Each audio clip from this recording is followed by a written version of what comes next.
En el estadio de madurez del ciclo de Wilson predomina la expansión oceánica y la separación de los continentes. En esta situación tenemos un gran desarrollo de las cuencas oceánicas gracias a su crecimiento a partir de las dorsales, las cuales resaltan sobre los fondos oceánicos como grandes cadenas montañosas bajo el nivel del mar. Los fondos marinos conectan con las masas continentales a través de las plataformas a modo de márgenes continentales pasivos. A partir de esta configuración tenemos tres localizaciones con diferentes características en las que se van a poder formar distintos tipos de depósitos: las dorsales, los fondos oceánicos y las plataformas continentales.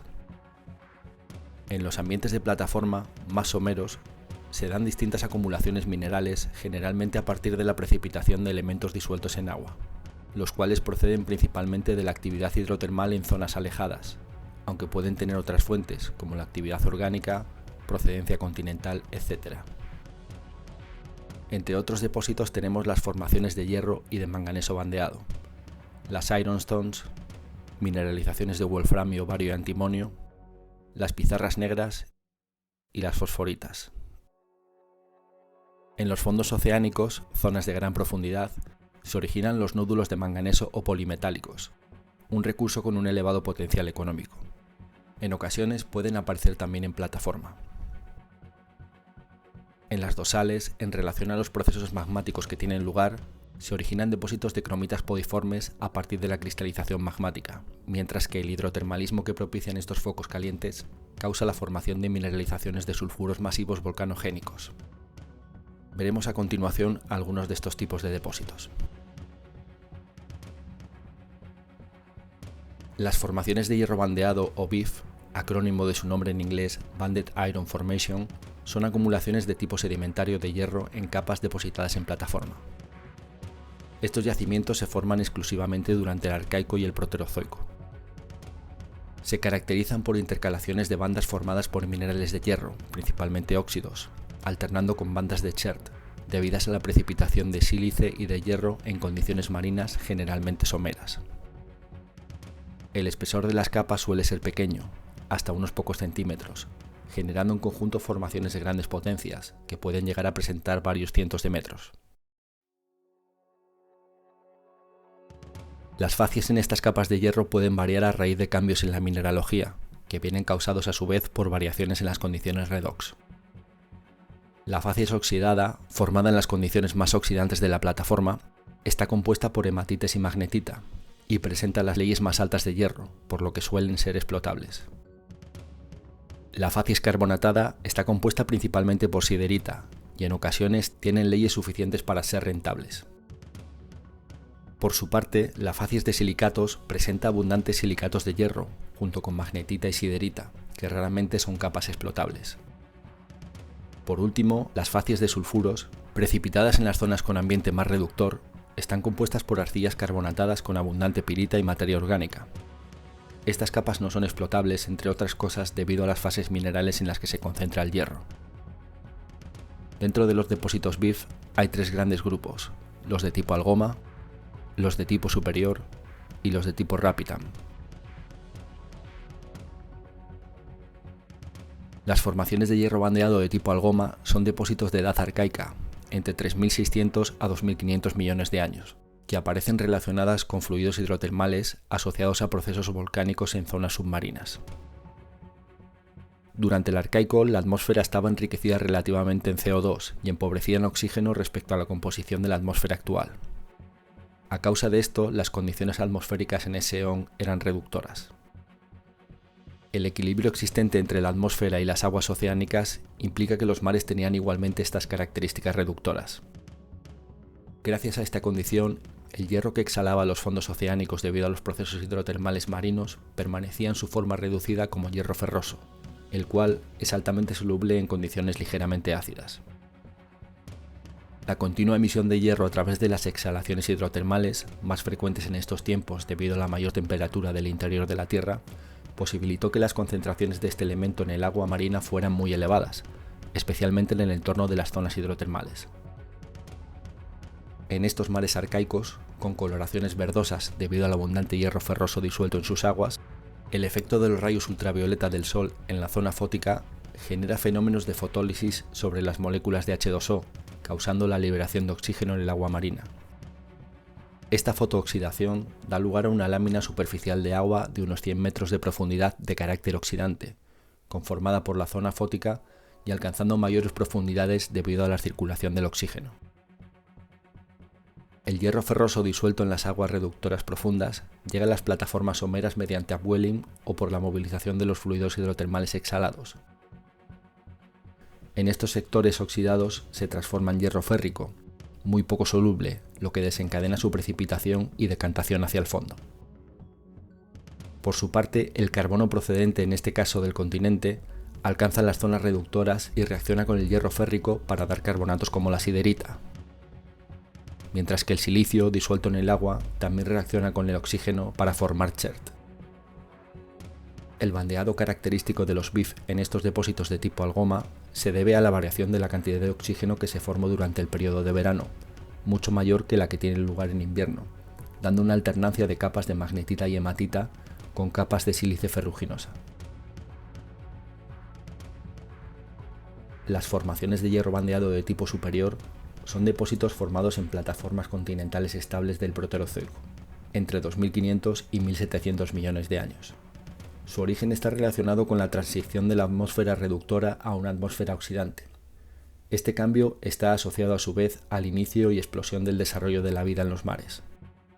Los organismos causantes de esto son bacterias cianoficias, las cuales comienzan a liberar oxígeno en el agua marina de manera masiva.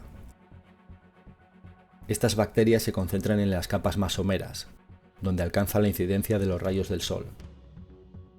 Algunos tipos de estas generan bioconstrucciones en zonas someras de la plataforma denominadas estromatolitos, lo que hace que estos sectores costeros estén más enriquecidos en oxígeno que el resto de la cuenca.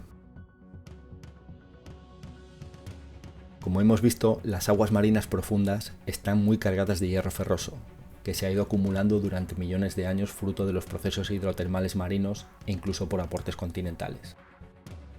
El ascenso de las aguas profundas ricas en hierro por fenómenos de upwelling alcanza las zonas más superficiales de la plataforma continental, donde las aguas están muy enriquecidas en oxígeno a causa de la actividad de las cianobacterias. Esto da lugar a la precipitación alternante del hierro y de la sílice por oxidación, asociado a los cambios estacionales que condicionan la concentración de bacterias, más abundantes en las estaciones cálidas, y por tanto la disponibilidad de oxígeno. De esta forma, la atmósfera reductora habría evolucionado pasando de ser rica en CO2 a rica en oxígeno, lo que a su vez cambiaría la concentración del hierro y de otros elementos disueltos en los mares para siempre. Inicialmente, el oxígeno que iban creando las cianobacterias se consume en oxidar el agua del mar. A medida que el agua se oxida, el abundante hierro ferroso presente en las aguas también se oxida, transformándose en hierro férrico, muy insoluble en agua, con lo que precipita, fijando a su vez oxígeno al sustrato rocoso. Paulatinamente la composición de la atmósfera se va equilibrando con la oceánica y volviéndose oxidante. Este proceso requirió un largo periodo de tiempo, de unos 500 millones de años, y desde hace alrededor de 1.500 millones de años las condiciones atmosféricas son claramente oxidantes. Este evento de transición se conoce como la gran oxidación. Como consecuencia de este cambio, la concentración del hierro disuelto en el agua marina en estas condiciones oxidantes es mucho menor, por lo que no se dan las condiciones necesarias para la formación de estos depósitos de tipo BIF. Además, con esta transformación, la coloración verdosa del agua marina cambió hasta alcanzar su aspecto actual. Sin embargo, se ha identificado un tercer tipo de BIF acumulados en el Proterozoico, hace unos 800 millones de años, los cuales se conocen como el tipo Rapitan. Se atribuye su formación a una gran glaciación que parece haber afectado a todo el planeta y que recibe el nombre de Tierra Bola de Nieve. En este evento, la totalidad de los continentes y océanos de la Tierra habrían quedado cubiertos por una capa de hielo durante varios millones de años. Esto causó que la atmósfera y las masas oceánicas quedasen aisladas entre sí, con lo que perderían su equilibrio, posibilitando que las aguas marinas vuelvan a adquirir condiciones reductoras y nuevamente se acumulen grandes cantidades de hierro disuelto. La retirada de los hielos facilitó nuevamente la acumulación de formaciones de hierro bandeadas al volver a darse la oxidación del agua marina. Las leyes en los yacimientos de tipo Algoma son inferiores a las que presentan los de tipo superior, y además son volumétricamente menores y menos frecuentes, por lo que estos últimos tienen mayor importancia económica. Los de tipo Rapitan, por su parte, son muy poco abundantes. Los BIF de tipo superior tienen unas leyes de hierro muy altas, con valores entre el 40 y el 50%. Su mineralogía está formada principalmente por magnetita, aunque en algunos domina la hematite. Son los principales depósitos de los que se extrae el hierro, con tonelajes enormes, capaces de alimentar la alta demanda de la industria siderúrgica. De forma análoga se forman los depósitos de manganeso bandeado.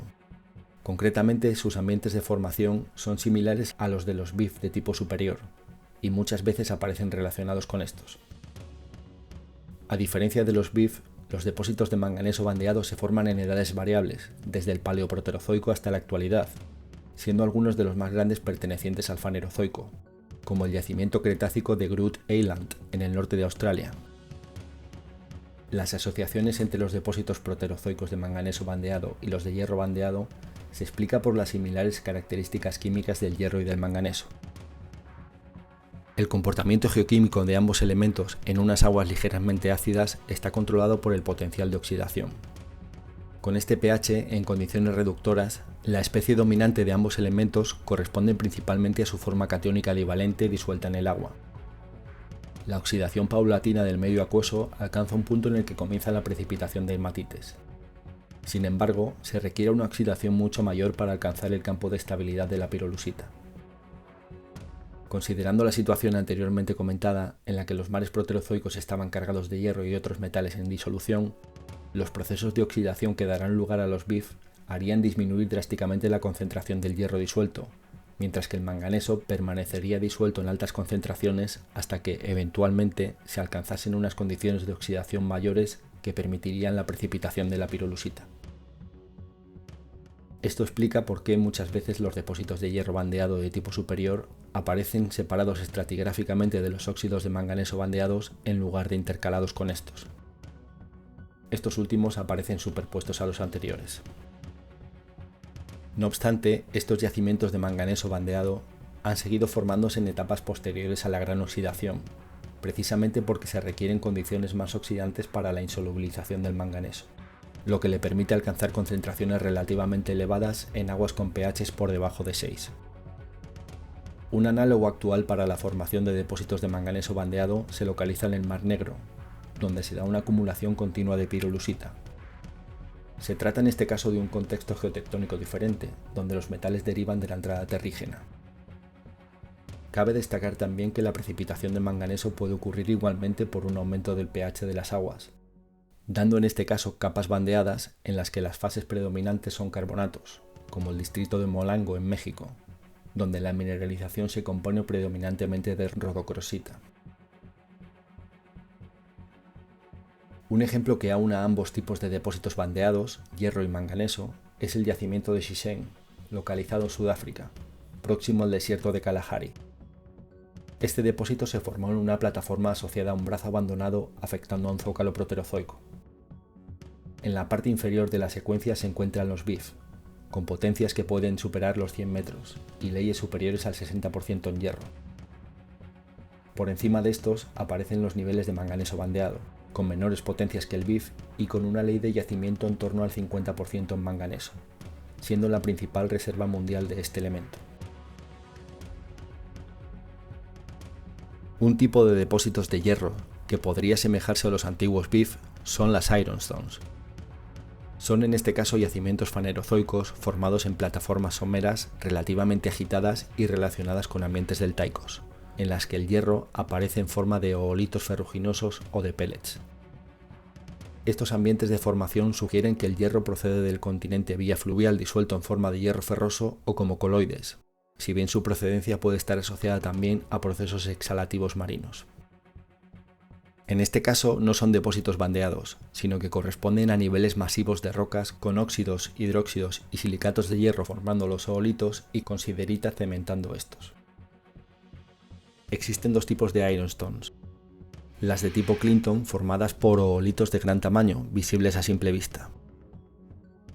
Estos depósitos presentan edades más antiguas y el hierro ferroso en este caso llega disuelto a las cuencas sedimentarias poco profundas donde existen oolitos carbonatados.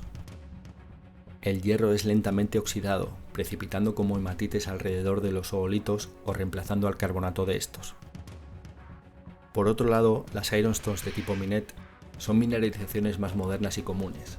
Están formadas por microlitos, es decir, los oolitos solo se ven mediante microscopio. Para dar lugar a estas, el hierro inicialmente se concentra en suelos lateríticos costeros, originados previamente por procesos de meteorización que dan lugar a una acumulación residual del hierro. En estos suelos, el hierro ya se encuentra en forma de oolitos, los cuales son transferidos a condiciones de plataforma somera a causa de su erosión y transporte, donde son retrabajados y clasificados, quedando incluidos en la secuencia sedimentaria. O bien a causa de transgresiones marinas, donde las lateritas quedan bajo el nivel del mar. La importancia económica de las ironstones como depósitos de hierro es menor que la de los BIF, debido a sus menores leyes, generalmente por debajo del 35%, y difícil procesado metalúrgico, dado que las menas incluyen silicatos y comúnmente hay presencia de fósforo. Las fosforitas son rocas sedimentarias que contienen más de un 15% de fosfatos. Estas aparecen en ambientes similares a los BIF, ironstones y manganeso estratiforme, es decir, en plataformas continentales y márgenes marinos poco profundos. Sin embargo, en estos depósitos la procedencia del fósforo no es directa de fuentes hidrotermales, ni la precipitación se da asociada a cambios en las condiciones redox. Esto se debe a que el ciclo del fósforo en los océanos está controlado por procesos orgánicos. Es por esto que los principales depósitos de fosforitas comienzan a aparecer a partir del Fanerozoico, no existiendo mineralizaciones importantes de fosforita precámbrica, y probablemente las pocas que existen, en este caso sí que se hayan formado a partir de la precipitación directa del fosfato del agua del mar de manera similar a los BIF. El fósforo aparece disuelto en el agua del mar en forma de distintos complejos aniónicos según el pH del agua. Estos complejos llegan a las zonas de plataforma somera a través de los procesos de upwelling, corrientes de agua fría de origen profundo que portan elevadas concentraciones de estos nutrientes. Es en estas zonas someras donde son absorbidos por los abundantes organismos presentes en estos ambientes muy favorables para el desarrollo de la vida. Los compuestos de fósforo pasan de esta manera a formar parte de sus huesos y dientes. Cuando estos organismos mueren y se depositan en el fondo, dan origen a la acumulación subsiguiente de fósforo en las plataformas. La materia orgánica de los organismos se descompone rápidamente, mientras que las partes duras del mismo permanecen en los sedimentos. Con pHs ácidos del agua, el fósforo se puede ir liberando lentamente para precipitar nuevamente cementando los detritos en forma de apatito criptocristalino o de colófano, que es una mezcla de carbonato con apatito. Este proceso puede tener lugar en etapas tempranas en la interfase agua-sedimento o bien ocurrir durante el curso de la diagénesis de la roca.